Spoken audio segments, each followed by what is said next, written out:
Benjamin Castle are Americans. Watching the footy. Liam Ryan saying, kick it my way, I want to jump over the pack, and here he comes! Ryan! This is Buddy Franklin! This is the greatest showman! Got the handball off to Myers. Myers looking for the lead of Stengel. Gee, they're good. Gee, they're sharp. Razzle dazzle Rioli. Oh, who else? McDonald! Timber! From inside the centre square. Boys kick the goal. Boys kick the goal.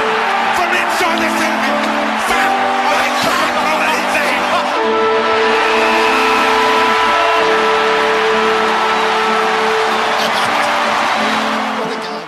Good time of day, everyone. This is episode 168 of Americans Watching the Footy. We are previewing round 9 of the 2024 home and away season. I'm your host, Ethan Castle. I'm your host, Benjamin Castle. We are, of course, coming to you from South San Francisco, California. Interesting round. We've got the top 8 all playing each other, which is the first time it's happened since 2022.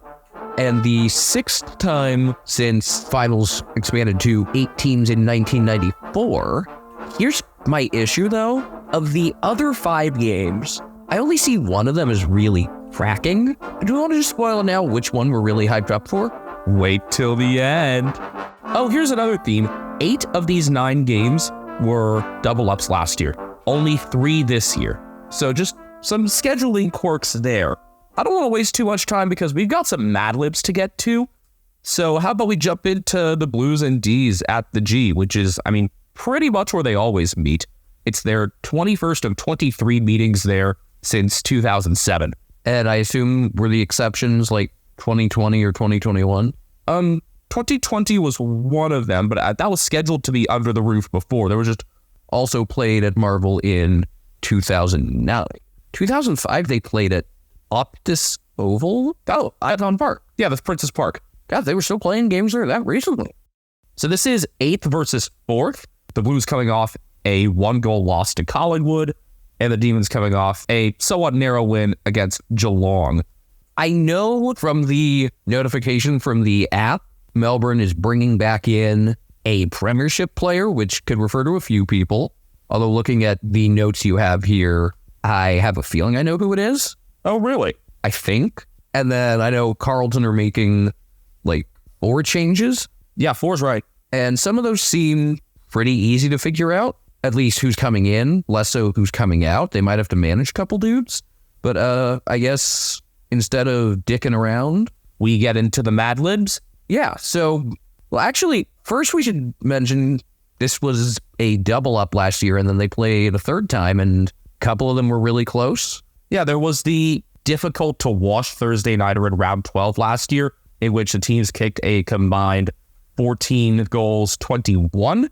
The one real highlight from that game was Jacob Van Rooyen being everywhere. Was that kind of like his coming out party, or? I think he burst onto the scene pretty quickly because he had 3 goals on debut. But I think this was a game where he was fucking marking everything. Do you have that as a soundbite, or is it just something we say? I think we just say it. Then in round 22, the Blues snapped Melbourne's 8-game head-to-head streak. It's a game that they should have won by more because of their control in the first quarter. I can't say I remember too much of the details of that game, but looking at your notes here, oh yeah, there was the Petrarca kick that maybe touched Caleb Marchbank, and then Max Gawn getting tackled in a pack because at the end of the game you could kind of just do that. You could disembowel a dude and get away with it. And then you also had, of course, the semifinal where Carlton won on a Blake Acres goal with 53 seconds left. That was a 2-point win. Over 96,000 there. Very apparent that Melbourne were missing Jacob Van Rooyen through suspension because Tom McDonald tried to go forward and was invisible. I'm still so confused by the ending of that game because why would you have Bailey Fritsch go as your deepest defender? Would you have just thrown him back there and not had him as the deepest? Yes, you still would have wanted May or Lever to be the deepest, right? Yeah, that makes sense. I think as a certified Carlton hater, the way they manage their end of game defense when they can't allow a goal and the way they throw Curnow in there is fantastic. Few forwards have that sort of ability, though. And Bailey Fritsch doesn't have the build for that, to be, the deepest guy. So let's just go into the Mad Libs like we did last week. All right, am I guessing the team stuff first, or am I just throwing in the silly things first? You're throwing in the silly things. All right, give it to me. Yeah, a present tense verb. Pontificating. Pontificate. Pontificate, yeah. Noun. Warbler. Interesting. You're an amateur ornithologist or something? No, it just seemed like something to say. Okay, how about another present tense verb? Disembowel. Eee. I think you already mentioned that. Yes, I did. I said you could Yeah. I was right. You could disembowel someone. Okay, well, we're going to go with it. Disembowel. Okay. Noun, singular. Minaret. I believe Brian is attacking the shower curtain again. Oh, he is. This is fun. He's been doing that a lot lately. Part of the body. Cuticle. I like it. How about another? Duodenum. Is it duodenum or duodenum? I always forget how it's pronounced. I know in the song Pancreas, the Weird Al song, he says duodenum, but that might just be to make it flow rhythmically. No, I believe that is the correct American pronunciation. Okay then, duodenum. Duodenum it is. All right, present tense verb. Levitate. Okay. No, the song is not in my head. 2 plural nouns, please. Pilgrims And batos. that sounds like such a wrong term. Give me a color. Use. Awesome. A past tense verb then? Synthesized. Okay. I need an occupation now. Chimney sweep. I don't know why, I just kind of expected that. Am I getting too predictable? You like chimney sweeps. I know that. Verb ending in ing. Annulling. Ooh. All right, how about a city? Cherepovets. That's where a KHL team is, isn't it? Yep. Severstyle Cherepovet. Okay.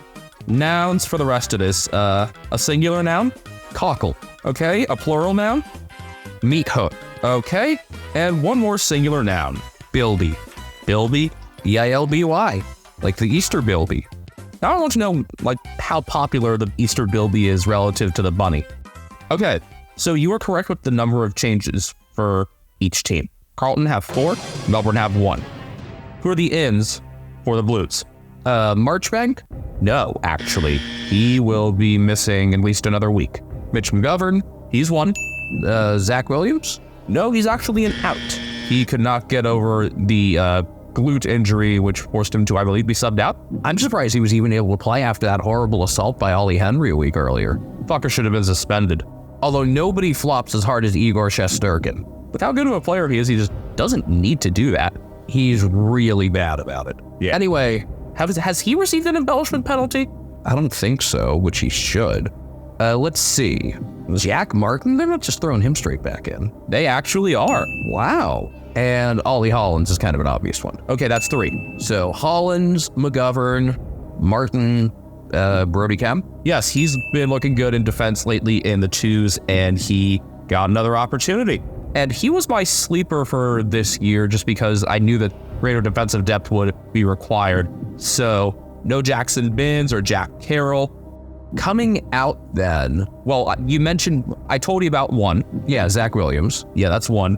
Let's see. Who else? Looking at the lineup from last week. Alex Chincata. Chincata stays. David Cunningham? Yeah, actually. Wow, I would not have made that move. I didn't think Chincata did much. Yeah, quiet. I'm guessing going to be disappointed and say Orazio comes out. Yeah, I know it was a bit of a quieter game for Cunningham this past week. Started off the year extremely well, though. His month of March was very effective. Yeah, I really liked how he played, actually. So that's surprising. Okay, so Cunningham, Fantasia, Williams, and 1 more. Is it an omission or management? I believe this is a straight-up omission. Corey Durden?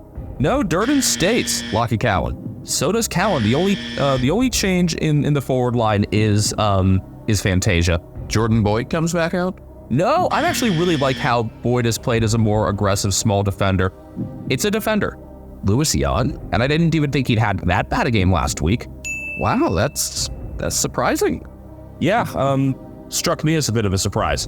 And then Melbourne, I know they have a Premiership player coming back in, and I don't think Christian Salem's ready yet. No, he's got another week or 2 to recover.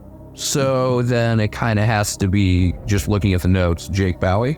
Yeah, hasn't played since opening round. Not gonna lie, I have not thought about his existence since probably opening round. I mean, the half-back ranks haven't been as much of a problem for Melbourne, so that's probably why. And who comes out?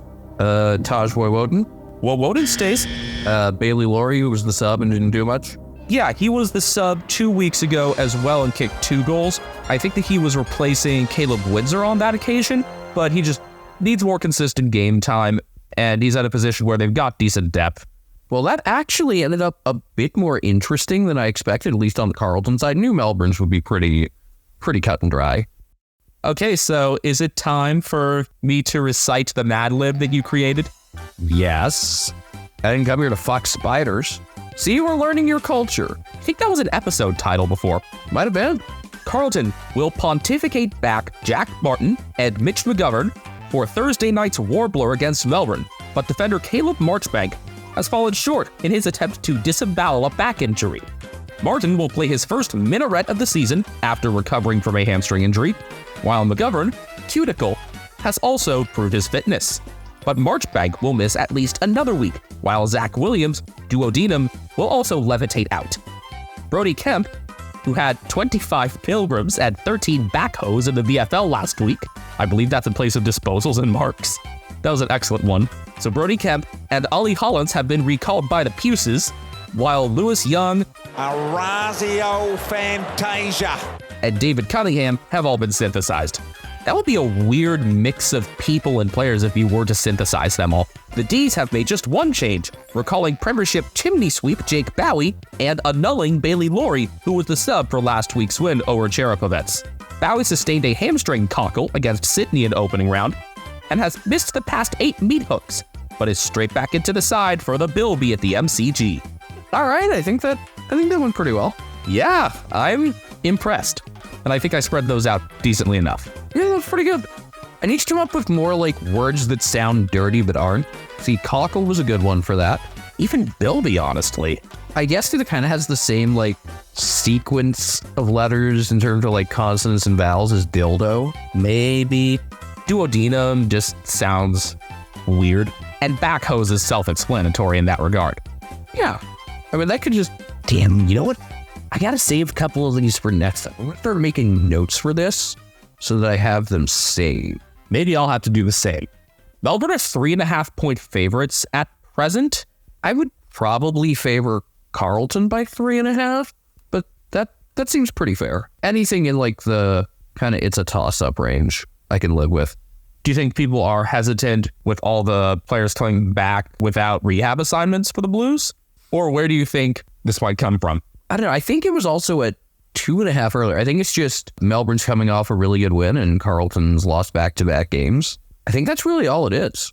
Even though they're just a game apart, the Blues need this more from a moral standpoint. I wonder if they'd be satisfied then with a moral victory. I mean, they got one a couple weeks ago. More moral victories. Friday Night Footy. I do not like that ad. You know what's pretty funny that's been pointed out to me? People outside Kentucky, I've realized, like no Kentucky for, and this is especially true like outside of America, KFC, the Derby, and maybe the college basketball team, not even for bourbon. People around the world don't know that. People around the world know the Kentucky Derby, KFC, and then possibly Kentucky Wildcats basketball. The Kentucky Derby was won by a horse from Arkansas. Kentucky lost their basketball coach to Arkansas.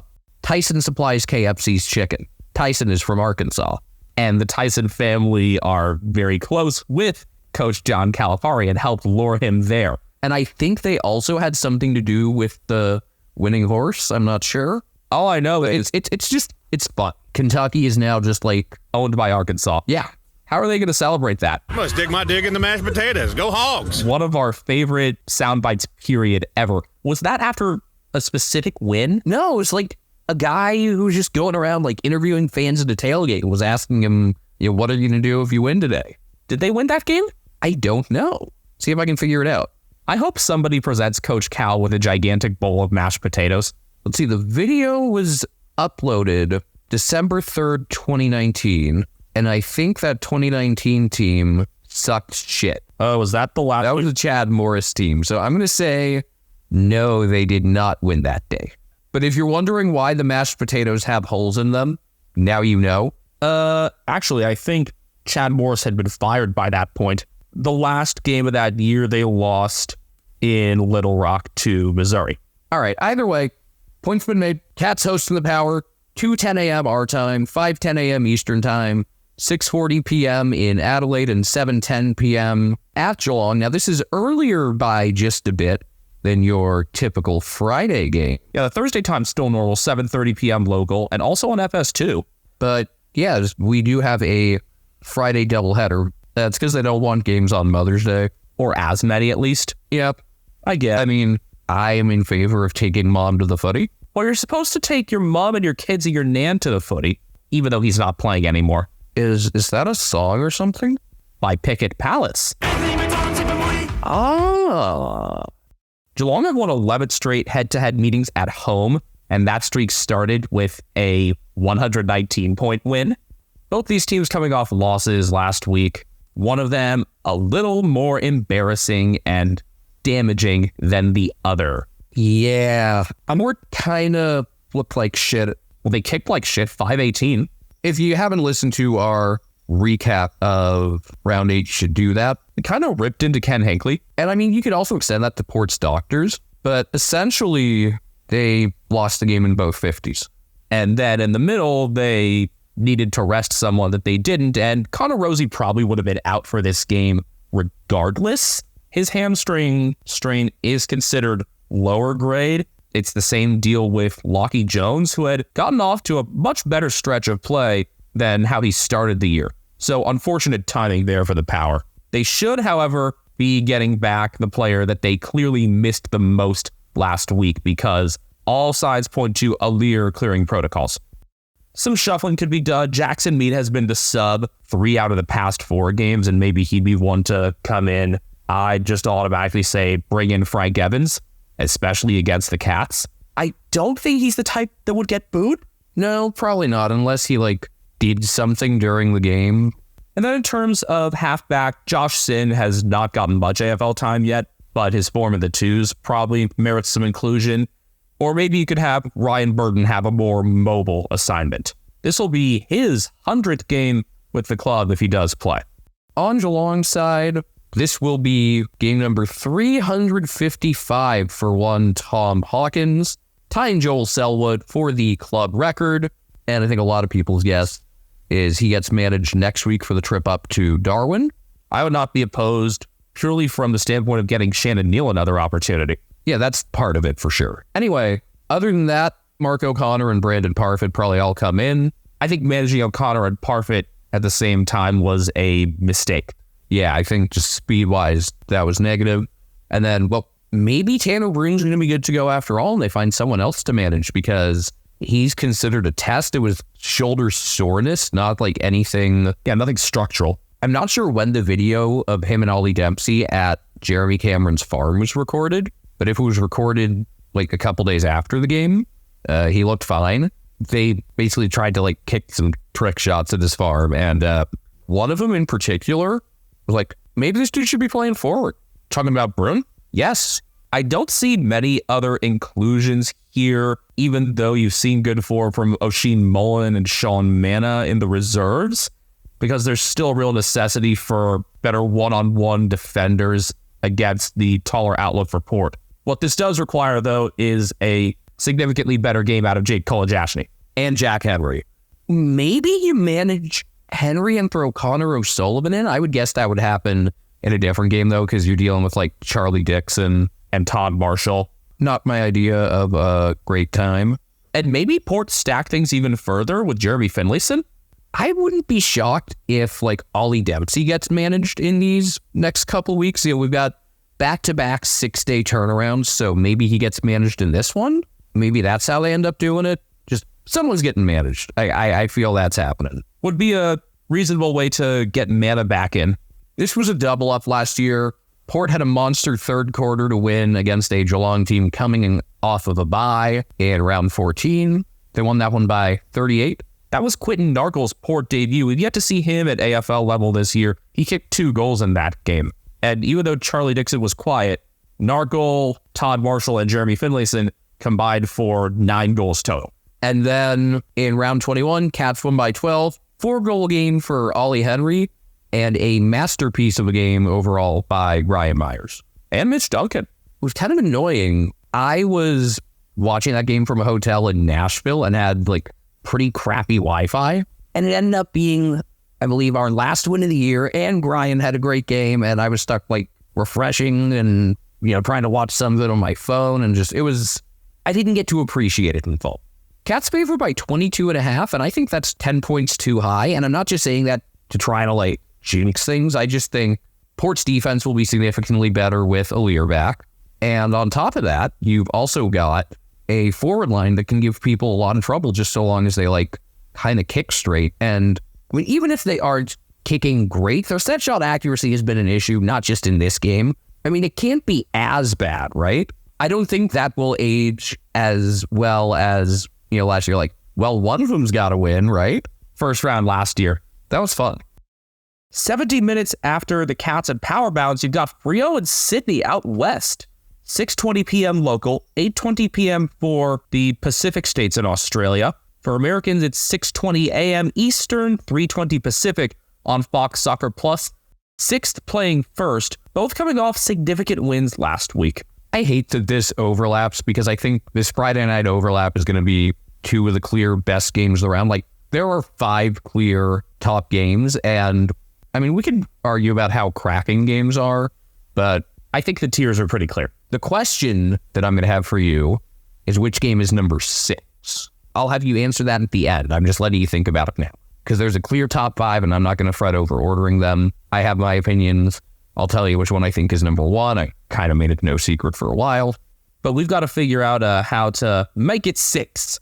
Freo and Sydney split their meetings last year. The road team won both. Round 9 last year was in Sydney. Luke Jackson was our main character for that round for a very strong performance. 3 goals straight, including a very cheeky finish. I believe that was noted on the broadcast. Yes. And then in round 19, the Swans won by 29 as Luke Parker turned back the clock. And I would expect that after murdering the competition in the VFL this past couple weeks, I believe 71 disposals over the 2 games, and considering what he did in the last meeting, he'll come straight back in. I think the less obvious in comes in the Swans back line, because you've got to replace Tom McCartan for this week. He was concussed by Callum Brown, and for that, Brown was suspended 3 games. And the Giants are not appealing that? Nope, David Zita had an easy Tuesday. I'm happy for him, but also I like when he has to put up with all that crap. I'm happy for him to have free time, but I appreciate the way he handles the whole thing.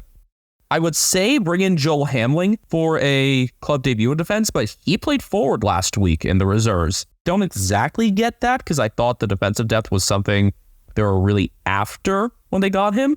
And I would normally say just put him in over Aaron Francis in the first place. Well, one other option. You noted that Peter Laddams is in frame for selection, according to John Longmire.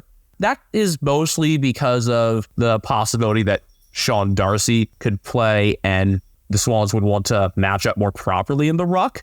I would say just back in Hayden McLean. Yeah, but I like the idea as much as I don't think Peter Laddams is very good and don't care for him being a dirty player. I get the idea of going with him to counter the Jackson-Darcy combo if both ends of that combo end up playing. The issue is you can't really have him follow into defense because he's not all that disciplined in defensive work at all. So I get why, just for a pure ruck matchup standpoint, you'd want to bring him in. I don't think it makes sense in terms of how you're trying to fit in players on the rest of the oval.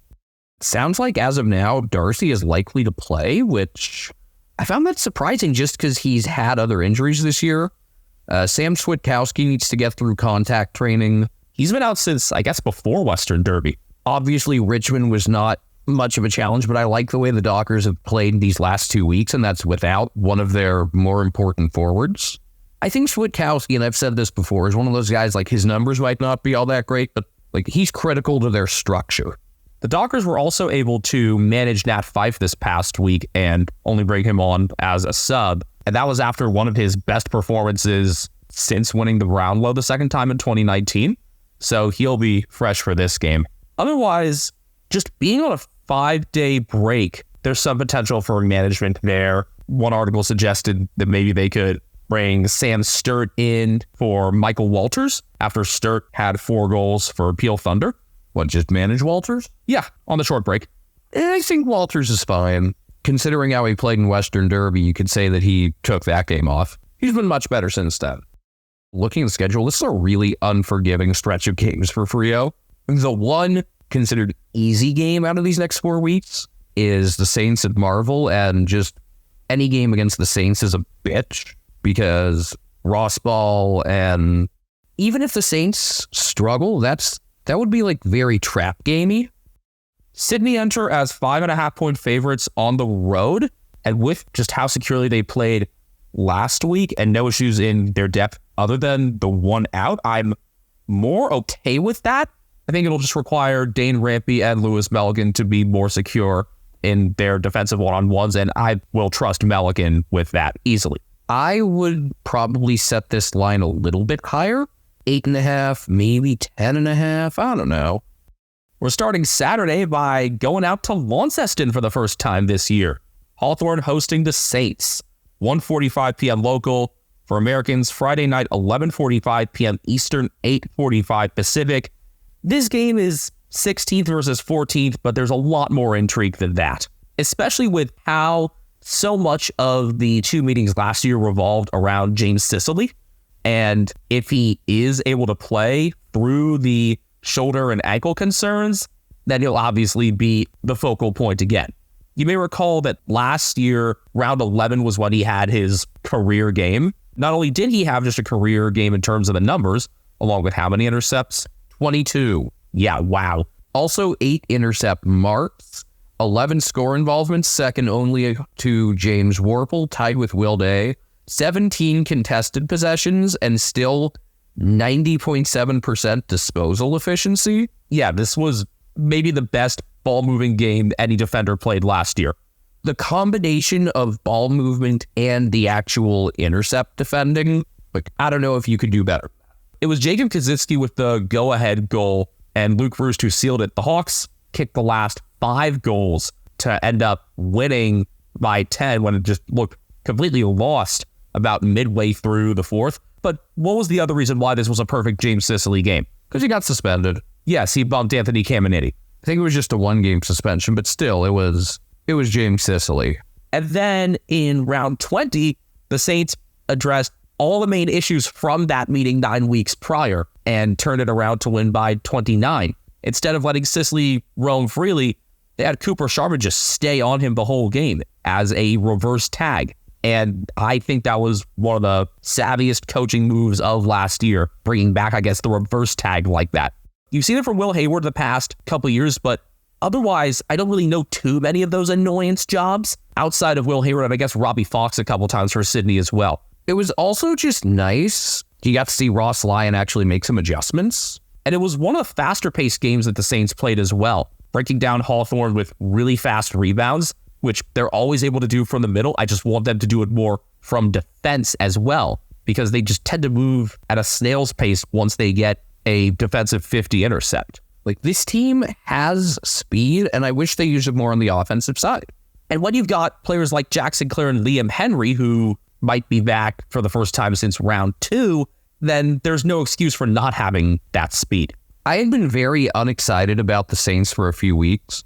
Is that because Henry has been out? I think so. And then as soon as I saw that he could be back this week, it was like, oh yeah, they have this speed they can use on the wing. And I mean, they had that speed though with Simbo. I know, but they actually utilized it with him. So hoping they do that again. I mean, I'm still surprised that they didn't use Brad Hill more in that sense. Hill, by the way, is set to get a 3-year extension, which should probably take him through the end of his career because he'll be 34 by the time that runs out. Possible reason they chose not to do that with Hill is player at his age with that much mileage on him.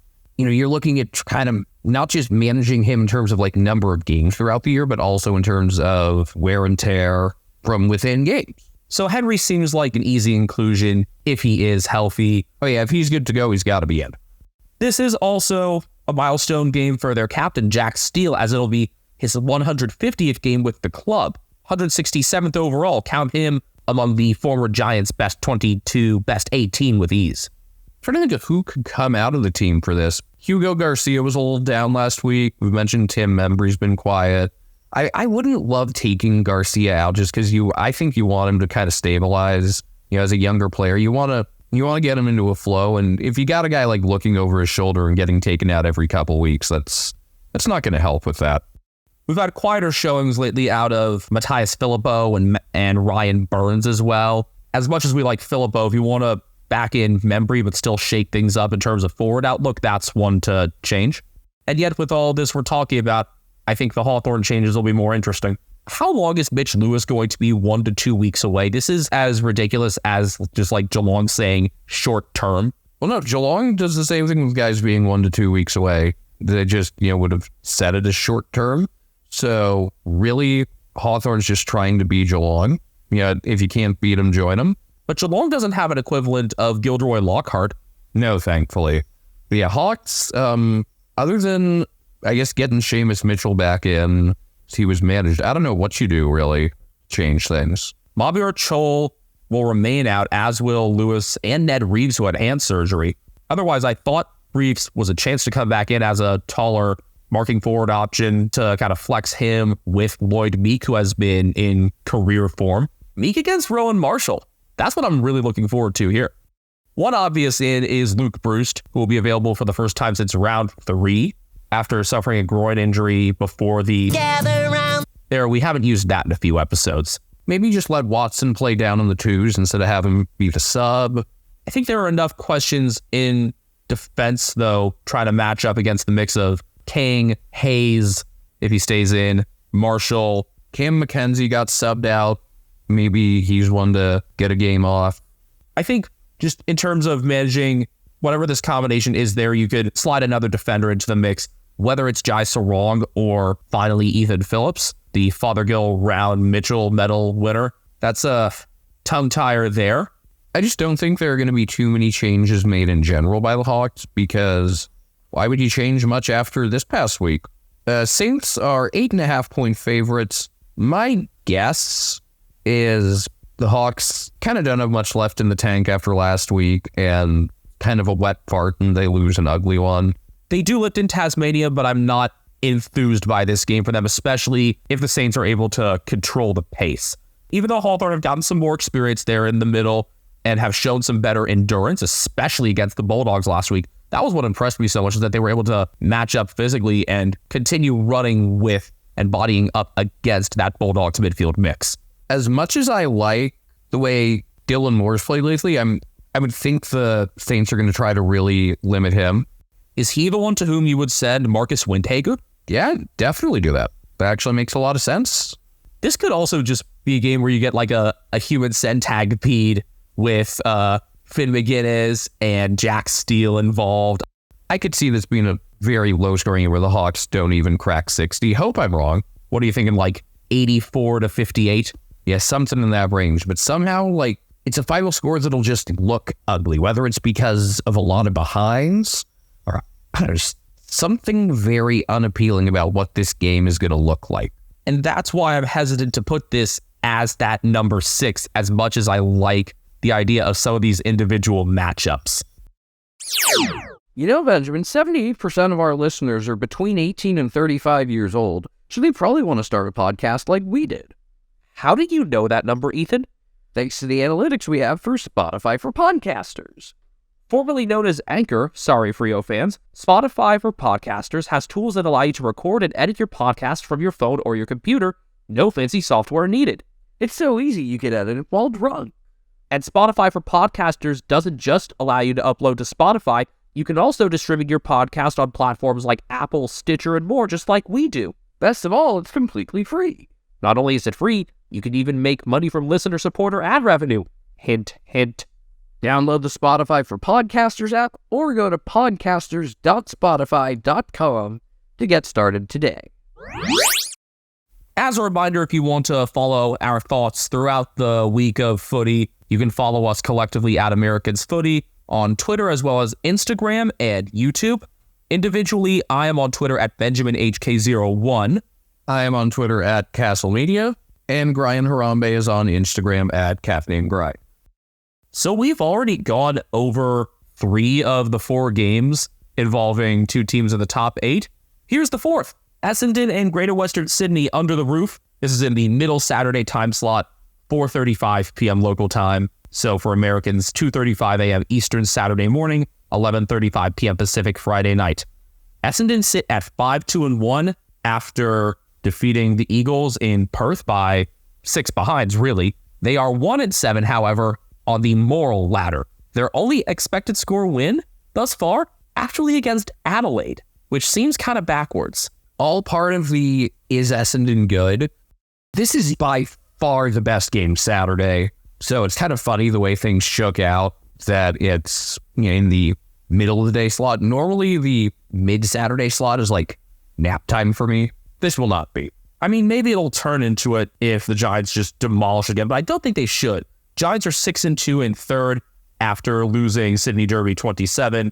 GWS have won 5 of 6 head-to-head since 2020, but the one of those that they didn't win was at Marvel last year, Easter Sunday. Yes, if you watch Bounce, you've heard the clip of Jake Stringer's Easter Sunday barrel like a billion times. I feel like just everybody's heard that Mark Howard call so much now. So the 2 meetings really summed up where the teams were at that time. Essendon winning round 4 despite kicking 11-22. And it was just like, well, they didn't play very well, but they beat a not very good team. Jake Stringer kicked 4-6. And then round 23, the Bombers, I think they were technically mathematically alive entering that game, but barely. And the Giants were on fire, and they beat them 162-36. The banner from that game. It's been a long time the Bombers have waited. Last time they won a final, we weren't even created. And it was spelled correct. Yes, it was. And the Giants just outworked Essendon throughout the game. One of their most complete games from their half-forward group. Toby Bedford's actually been on the quieter side to start this year in comparison. I don't know what you do with him at this point. I guess gotta kind of put him under the pump here. I'm glad that he's had steady time. I would probably give him another couple weeks. Maybe it's someone you manage him, or maybe you make him the sub, even though I know that's kind of why he left the Demons, to not be the sub. Maybe it's just in his contract, you will not be the sub. I gotta check how many times was the man they now call Snooze the substitute in 2022. Maybe they just need his mom to be hammered on TV again. I believe 10 times, but he was only actually used twice as a sub, because this was when it still had to be medical.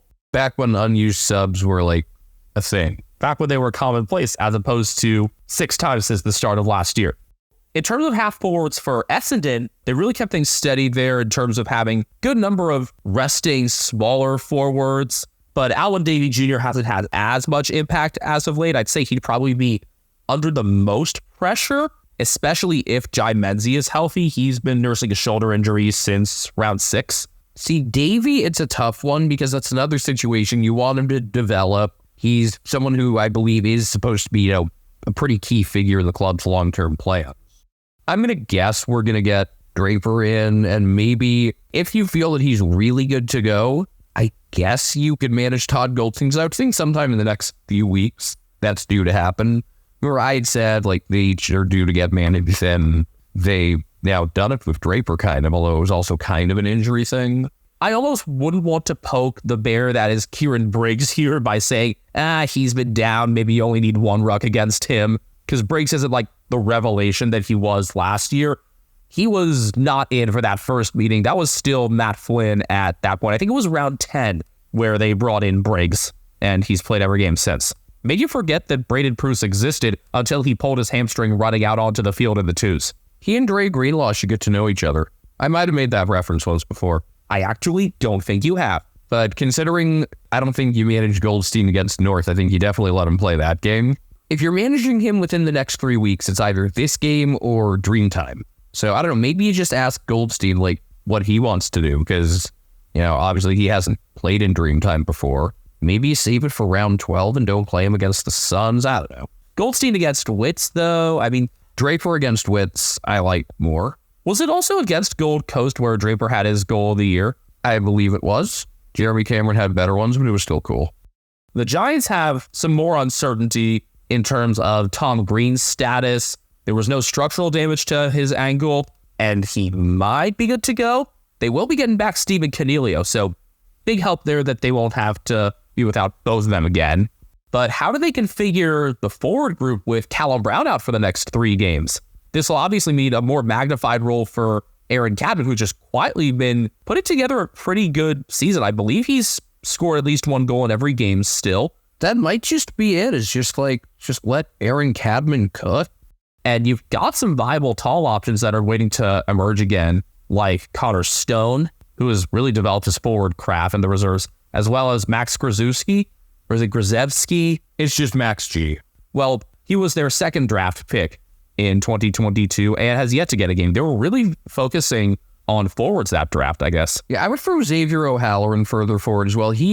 Was he managed this past week? No, he was just omitted. Huh. Yeah, which was a little bit of a surprise to me with Canelio still out. Yeah, especially it had come after one of his better games. Nick Haynes had some fat numbers in the VFL. 38 disposals and 14 marks. Maybe after a loss, you work more to get him in. Maybe that's the answer there to help with kind of the full field marking. I know he's not as much of a forward option, but if you are going to try to keep Hogan more as part of the forward structure, you can flex Haynes throughout the oval. I would probably get Haynes in, and I've said, I haven't been that impressed with Lockie Ash outside of 1 game. He's been pretty turnover heavy. Hasn't been dropped in a while, I think. Will be a good wake-up call. Giants favored by 7.5. Are Essendon good? I think that line is appropriate. I think it's more likely the Giants end up winning by 15. What do Essendon have to do in order to win this game? I think, will it be more because of their own successes? This is going to sound very basic, but I think it just comes down to the midfield. I wish I could give you something a little bit more groundbreaking and hard-hitting than that. How would you shift the line if Tom Green ends up being out? Maybe just a couple points? Getting Canelio back in, I think, changes things. And his eyebrow. Does anybody else remember that ad like we do? Because I think it even showed up on US TV a couple times. Yes, that's why we recognize it. Because you don't see any of the actual Australian ads on US TV anymore, except for the tiny little things like promoting other Channel 7 programs as they come back from breaks. There are 2 7:30 p.m. local games on Saturday night, so 5:30 a.m. Eastern, 2:30 Pacific for us. I am not bothered by the overlap here. Even though the other game is a Darwin game? Yeah, it's funny the way this, if you looked at this at the start of the year, you thought, this one could be interesting, and the other one is Darwin, so that's automatically cool. I still think this one could be a fascinating watch. My expectations are low just with where the Tigers are right now. I think Libba's out honestly makes things more intriguing. I still don't think so. But yes, this one is 2:30 a.m. our time, 5:30 Eastern, 7:30 p.m. local. This game is on FS2, which is nice because that means I can throw that on the TV and have the other game on the computer. And I believe you are taking the lead on this game. As much as I enjoy Darwin, this is the game by which I'm more intrigued in this time slot to begin with. We've got the 17th place Tigers at 1-7, the 11th place Bulldogs at 3-5. I thought still that they were 4-4. Are they seriously 3-5? There's only one 4-4 team, and that's the Suns. And in their last 21 games, the Bulldogs are 8-13, which I believe is tied for 15th during that time. With the amount of talent this team has, that should not happen. So how many more weeks will we be without Caleb Daniel and Riley Sanders? I don't know. I'm just done with guessing anything about this list. I think Sanders gets back in without Lilla. I think Daniel might actually get in there as well. But then I can't see both happening. It's going to be it would be logical with Taylor DeRay and Lockie Bramble having both been quiet even against their former clubs. James O'Donnell just hasn't been all that good either. I have a feeling that as they do look at the replacements for Liberatore, Riley West will be placed above Sanders. And West has been in good form this year. He'll be eligible after serving a suspension for a high bump on Brandon Walker. The way this usually works is they're just going to do something very illogical, even though you have no reason not to bring in all three of West, Sanders, and Daniel, and maybe another shakeup in defense as well. Maybe this is a game where you get a debut in for Jed Busslinger, pick number 13 from 2022, a Western defensive product. This might be one of those things that we can figure out using like a randomizer or something, or just kind of like, like some sort of script you could write where like picks from a list. I feel like a Ouija board would be just as accurate here. It's like, the Bill Belichick offseason simulator. How about the Luke Beveridge list simulator? Oh God. Would the code for that just be really simple and random? Or would it just be like, has to regularly go against expectation until the Wizards hear you? I don't know. I don't think Luke Beveridge stands as much of a chance against the dreaded Pendleton. Okay, how many people actually know about the Belichick simulator? One of the most underrated John Boy's creations.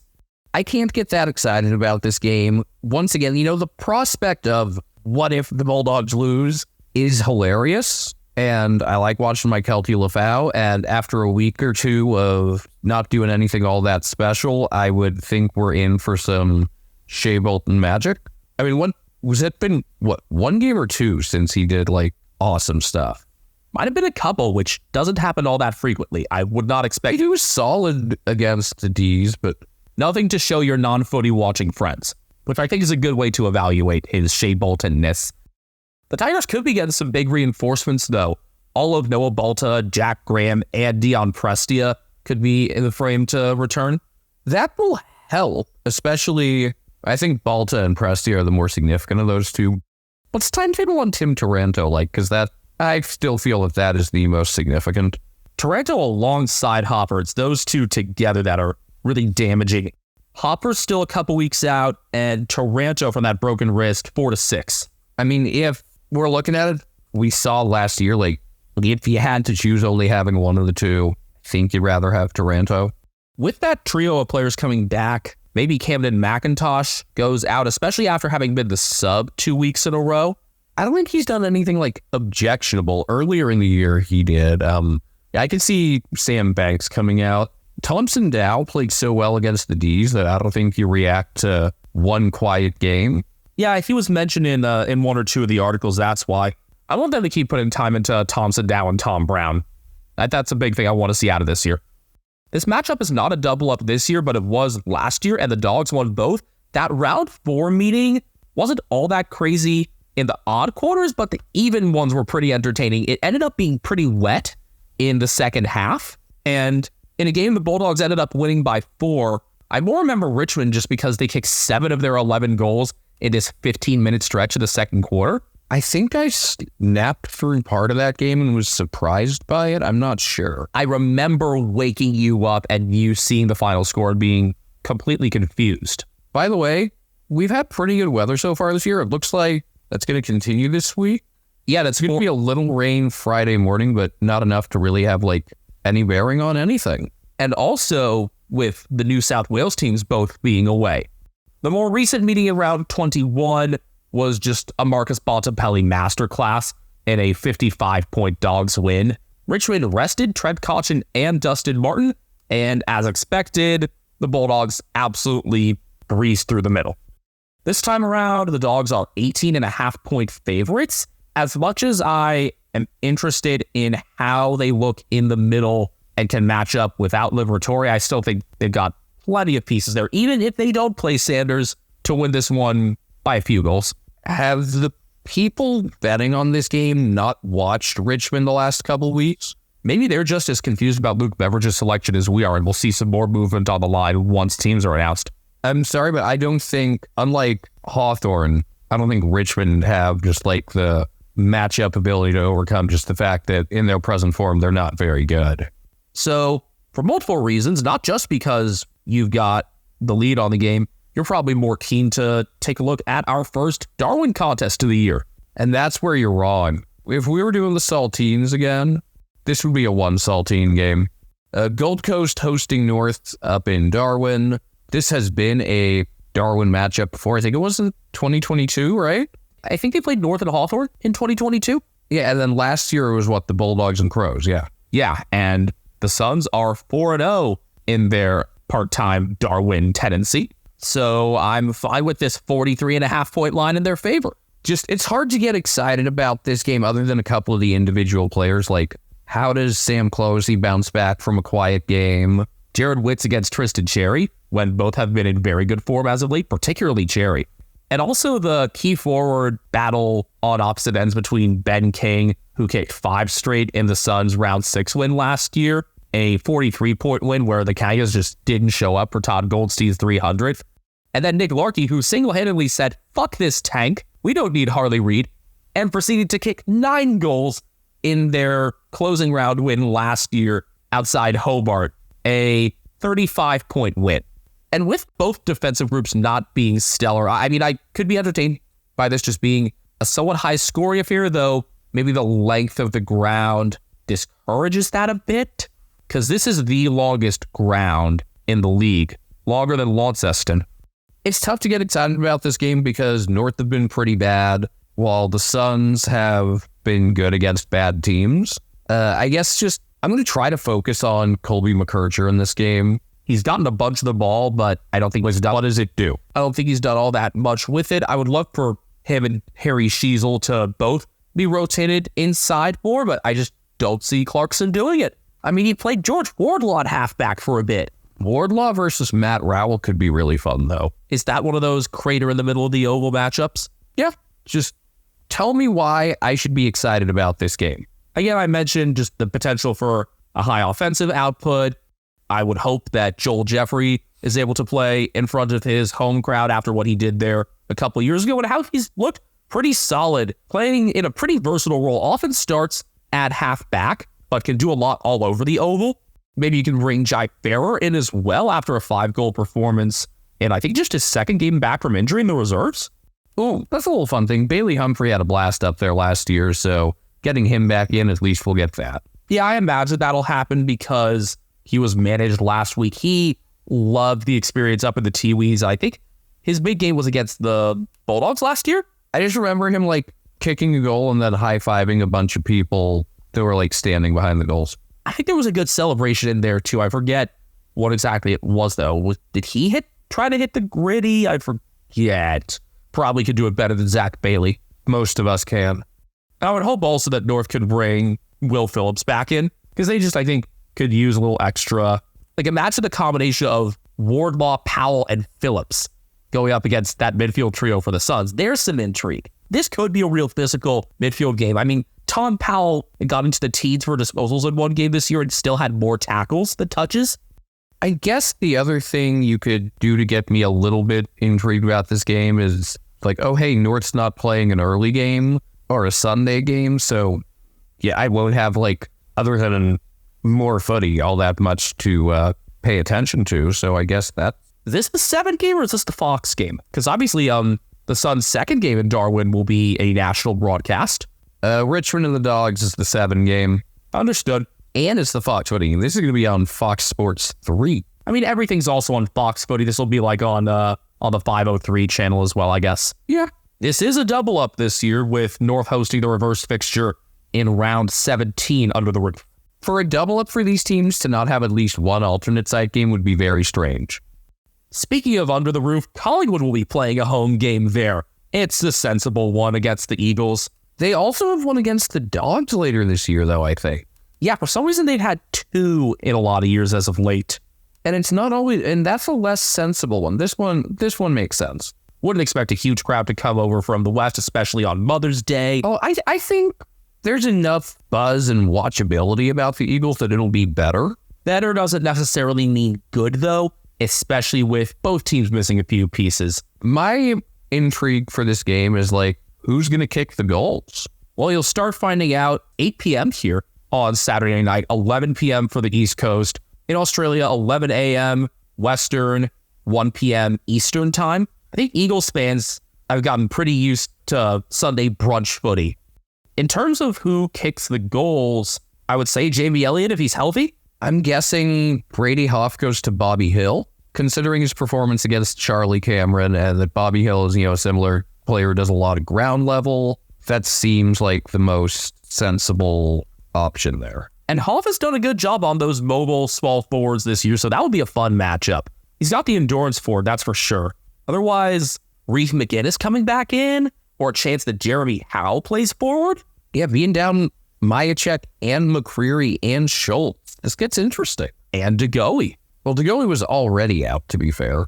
But staying out when he's had a good track record against the Eagles. And if you do look to bolster the smaller side as well, maybe you'll give Finn McRae a full game in the middle. Or maybe this is an opportunity to bring in another mature age recruit like Joe Richards, who's 24. I imagine also you'd give Lockie Sullivan a well-deserved full game. Yeah, I'd say after the way he played last week, that would make a lot of sense. I think he was like 7th for the time he was on the ground by Champion Data, like from the time the substitution was made.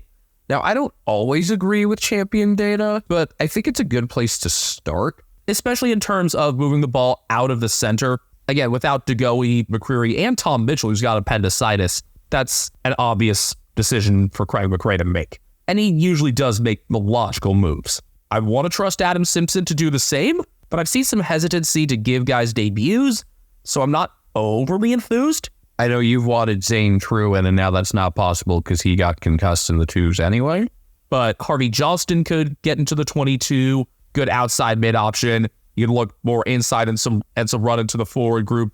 Maybe pick 38, Clay Hall, a local product, makes his way in. I think the combination of those couple plus Ryan Merrick being an obvious in for the concussed Jake Waterman would be the best look for West Coast. The toughest part's going to be replacing Elliot Yeo, who is not like in complete glass bones and paper skin mode, but a groin injury is going to keep him out for a week or two. And then it ends up, a week or two later, he'll still be out for a week or two. This isn't Geelong or Hawthorne. Yeah, but it'll just keep piling up like minor injuries. So we still don't know what Noah Long's deal is? Looks like it's probably at least 3 months. Okay, but might not just be like a complete tear? Looks like significant damage to the PCL. Damage to the PCL, but not a tear? This is an injury that you more commonly see out of rucks, though. That we don't know the whole extent of the injury at this point is strange, but also tells you it's probably not just a straight up tear, but it could also be something more complicated. I don't know. The absence of Elliot Yeo alone really lowers my excitement level for this game. How can the Eagles win without Elliot Yeo? Ridiculously accurate kicking like they did in 2022 round 4. And who can make up his production in midfield? Because it's not like you get a second Tim Kelly to make up for it. I mean, I think this could be a week where without Yeo, Kelly, like, for fantasy purposes, could be really valuable. Who do you expect to step up? I mean, obviously, it would have to be like Harley Reid, Ruben Jinby. Jinby has been playing much more on the halfback flank and wing the past week, and I think that's just necessity to rotate him inside along with Reid. I mean, obviously, it's not like one person alone is going to make that up. But Jinby would be the most logical to swing inward, because I wouldn't expect like great on-ball effort from Liam Duggan. Jamie Cripps has ability at stoppages, but maybe not like as that direct inside player that Yeo has been. So maybe a combination of Jinby and Cripps has a lot to answer after that reversal. He's going to have to also just kick a bunch of goals, because, I mean, no Waterman and no Allen. How long is Allen out? Another month? Another few weeks, yeah, but no Waterman this week. Maybe you just try to go for a smaller look forward and swing Liam Ryan there, because he's been quieter at halfback.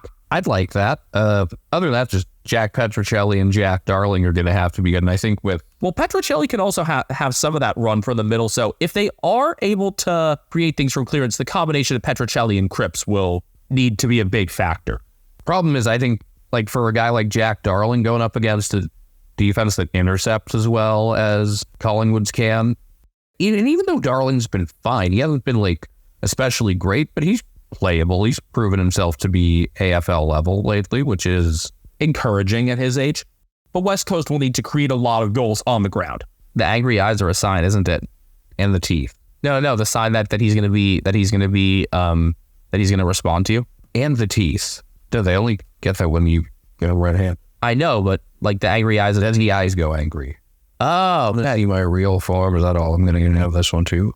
Okay. In reality, the only hope I have is that they can just find some sort of magic like they did in 2022 to just completely surprise everyone. Unexpected score, they should have lost that game by 38. Instead, they won it by 13. For reference, the margin between expected score and actual score in Showdown last week was 39. This one was a 51-point swing. So yes, there is a swing, and I did tell you. This is one where I would definitely consider it a victory just to keep it close. Yep. You know what? Last year, when the Pies won by 63, and actually the middle quarters were decently competitive, Was that game like 50-0? I think it was 50-0. it was something like that because I called that Collingwood would score the first 6 goals. I'm pretty sure it was 50-0. Can you check that real quick? Nah, it ended up being 46-3 before Xavier O'Neill, who's now been delisted, scored the Eagles first. But I called the Pies would score the first 6, and in fact, they scored the first 7. Will we have a big run like this on Sunday, Ethan? I don't think there's a big run in the first quarter. I think second half, possibly. The more important question about this game, will a team kick 12, 13, 85? Happened 3 times in the more recent Collingwood games. I'm going to say no, they won't. The Pies should score over 110 still. I don't think so. I think the Eagles' defense is pretty healthy, and Collingwood's missing a lot up front. So I'm going to say no. And now we get on to the round closer, which thankfully is on Fox Sports 2.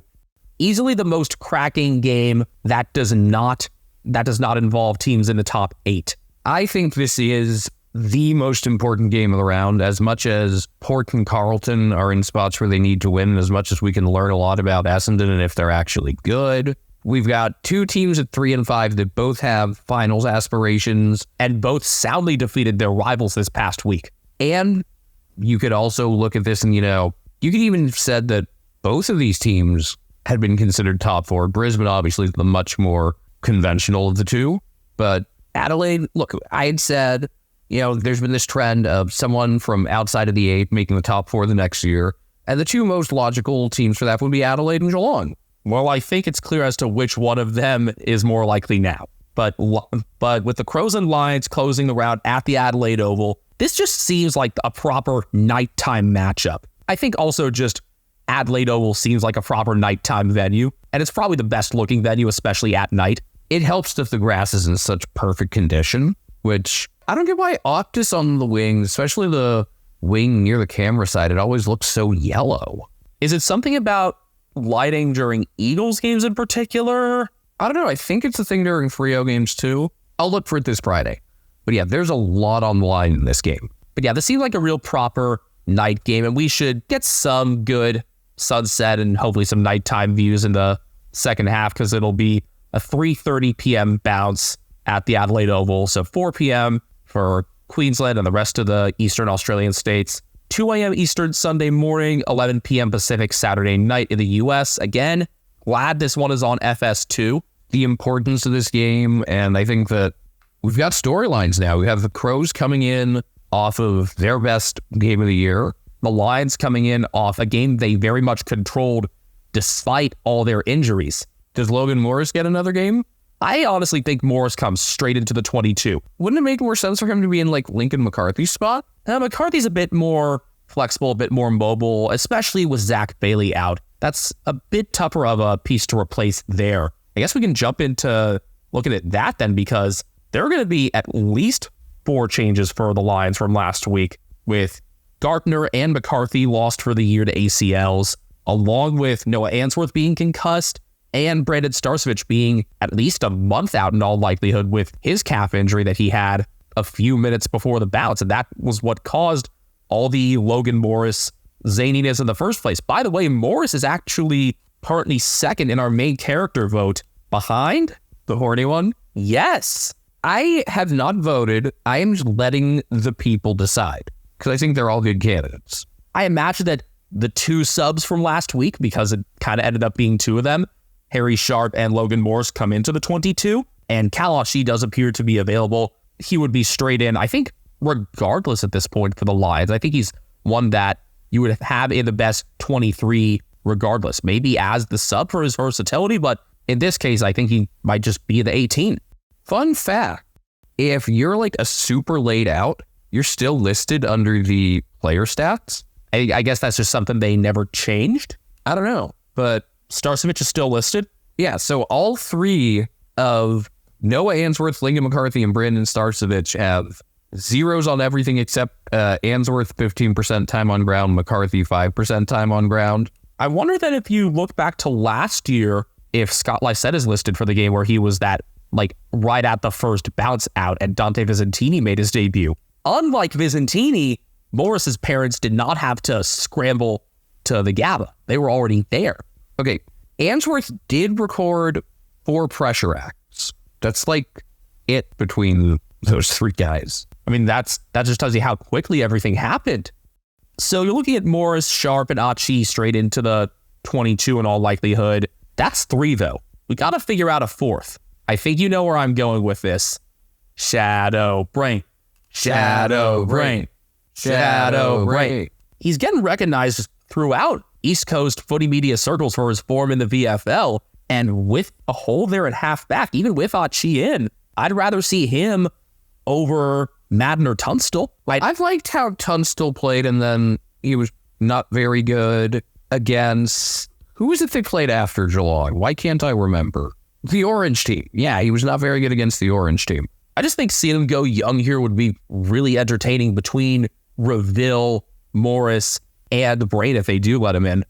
For the Crows, Luke Pedlar is going to be out 2 to 3 weeks with that dislocated shoulder. He had not been playing very well. He had started that game against Northwell, and I thought that could have been a bounce-back game.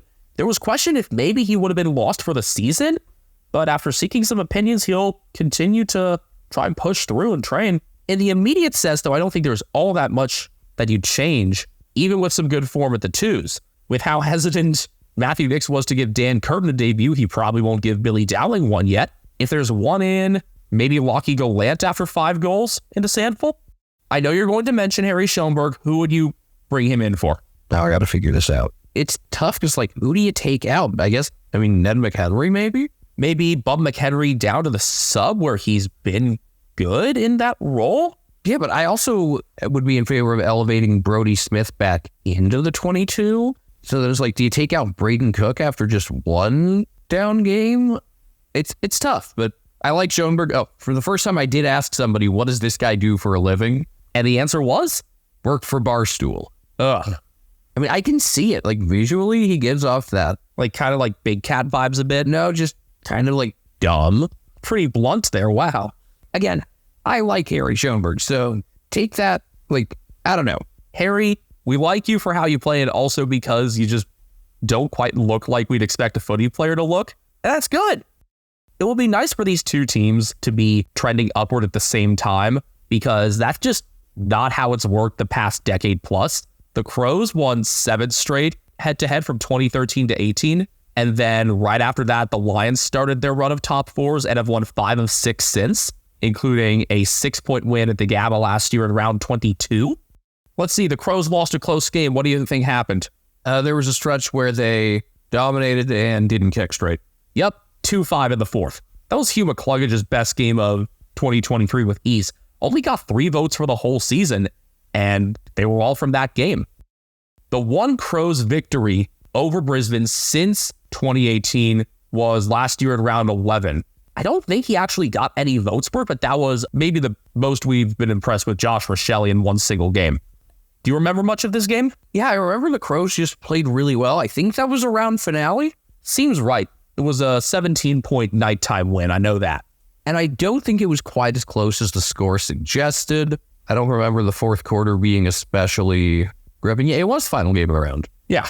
Only 33,000 for that, which seems hard to believe. I wouldn't be shocked if the crowd is also not great for this one, just given Mother's Day. Yeah, they had last year for the Crows and Saints that day, they also had a little under 34. But I don't know. I feel like just with how rabid the fans are there and how much is on the line, I hope people turn out. I would hope. Again, bring them on to the footy. Pickett Palace was right. I want to mention... Oh, also, on the note of Josh Rochelle, how many Brownlow votes has he received in his career? I want to say 0. 1 from his first game. Wow. I really thought that he would have cracked the votes for this one. but I think Rory Laird was named best on. Gotta give it to midfielders. You know how it goes. Crows are favored by 5.5, and I think this is such a hard game to handicap because... Well, how the fuck do the Lions look? Exactly. Like, I would even go as far as to... Like, put bets off for this game? Yeah, that's like exactly... Like, I feel like on the American market, that's probably what you would do. Yeah, I've never actually seen that in Australian markets. But this is the type of game where even without, a change the day before, I think bets would be off. These teams also play round 17 of the GABA. Before we conclude, I want to mention 2 Crows things. First off, it looks like for the Sir Doug Nichols rounds, they are going to go by Guarna, I believe is Guarna. And the Eagles are also going to be changing their names, so we're up to 5 clubs now. Because are we getting Narm, Yardapulti, and Walialip again? I would imagine. I mean, it hasn't been said. I'm surprised that it hasn't been announced yet, but I think this is pretty neat. Also, that they included a video from a man named Jack Buckskin, awesome name, on how to pronounce Guarna. First off, I always wonder, how do some of these last names come about? Was it a thing where, I have a feeling that it's similar to how a lot of it has worked in North America, where it's translations into English. Like I'm thinking of the hockey player Ethan Bear or the activist Faith Spotted Eagle. Gotcha. Because I was wondering, or maybe, how in some cultures, last names don't really exist. So it's when people kind of impose on you, hey, you have to have one so we can tell you apart from all the other people with your name. Other possibility. I'm definitely more research on our end into the stolen generations would inform that. But I think preserving these languages is really cool. As we get into a more globally connected society where more and more people are speaking the same languages, it's great that we can all understand each other, but it's also good if languages aren't lost. Okay. Even if they're spoken by a very small subset of people, because it's a big thing in terms of cultural preservation. It's not just cultural preservation. It's we can learn something from this in terms of, I don't know, something about syntax or linguistics in general has a lot to learn. Yeah. I think it's neat learning what languages have words for what that maybe we do or don't have a word for. And that just has so much more of a cultural and societal context behind it. They serve a purpose, and it's good that they're being preserved. The other thing that the Crows did you see what they've had at training this week? I have not.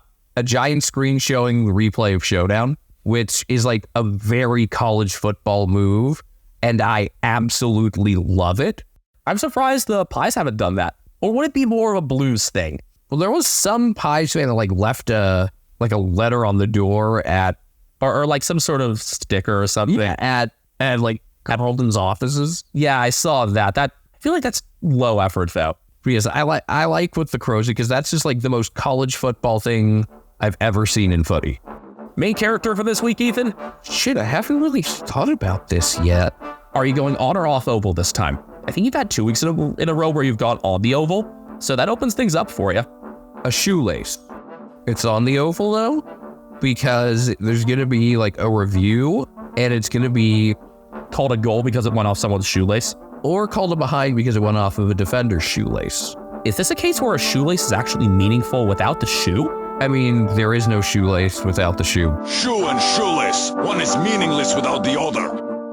I don't want to stick with the Lions because the player who I picked last week got cursed, that being Lincoln McCarthy. So, I mean, is this a question of who I want to curse?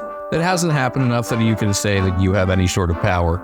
In that case, I'm going to go a more obvious one here, given how we speak of things. Brian Myers. He's shown up against Port in the past. If you fucking curse him, though, you're fucking dead. I don't think he's the type to be cursed. I think he defies logic, and that's what's beautiful about him. I still wouldn't want you to chance. Okay, okay then. And he already was a main character this year for throwing a shoe. Fuck it, Willem Drew.